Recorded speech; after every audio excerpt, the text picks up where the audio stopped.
सुख की खोज।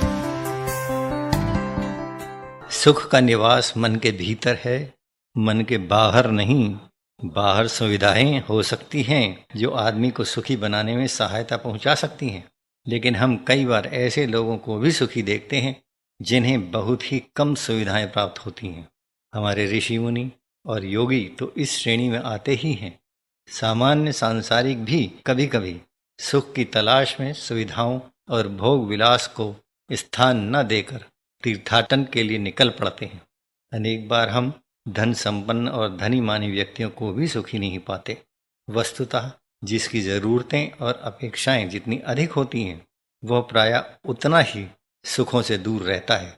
यूँ तो आवश्यकताओं, अपेक्षाओं और आकांक्षाओं की कोई सीमा नहीं हो सकती, लेकिन संतोषी सदा सुखी के अनुरूप संतोष की हुआ करती है, पर असंतोष की कोई सीमा नहीं हुआ करती। किसी व्यक्ति को 2 दर्जन सूटों से भी संतोष नहीं होता, जबकि किसी अन्य का सारा काम 2-3 जोड़ी कपड़ों से ही चल जाता है।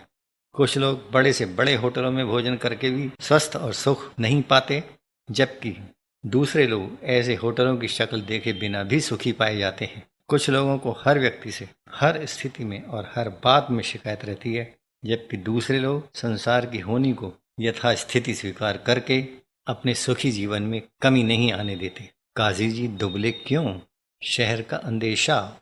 अरे भाई, ये मानने में हमें कोई झिझक नहीं है कि सब तरफ अपूर्णता है, लेकिन एक विचार यह भी तो है कि पूर्णता का अर्थ समाप्त हो जाना होता है, और समाप्त हो जाना मृत्यु का भी वाचक है। इसलिए हर वक्त और हर जगह पूर्णता के पीछे पड़े रहकर अपने मन की शांति को खो देना बुद्धिमानी की बात नहीं है।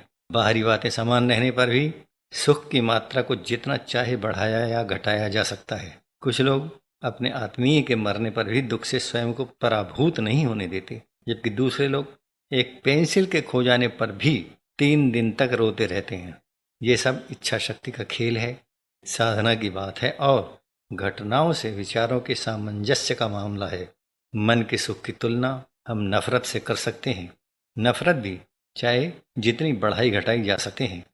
आदमी बहुत गुणों से भी नफरत कर सकता है और बहुत बुरे से भी प्यार कर सकता है। इससे जाहिर है कि नफरत भी मन के बाहर की नहीं, सुख के समान भीतर की ही चीज़ है।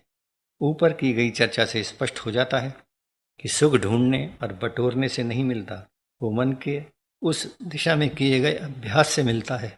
सुख की सबसे बड़ी दुश्मन चिंता है, और मन का अभ्यास तप है जो चिंता जैसी हर कुत्सित वृत्ति का दमन कर सकता है, उसे जला सकता है।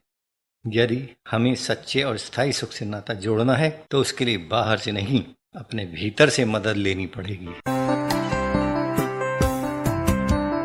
डॉक्टर रमेश चंद्र मेहरोत्रा की पुस्तक सच बड़ा सच संपूर्ण सच का ऑडियो रूपांतरण अरपा रेडियो के लिए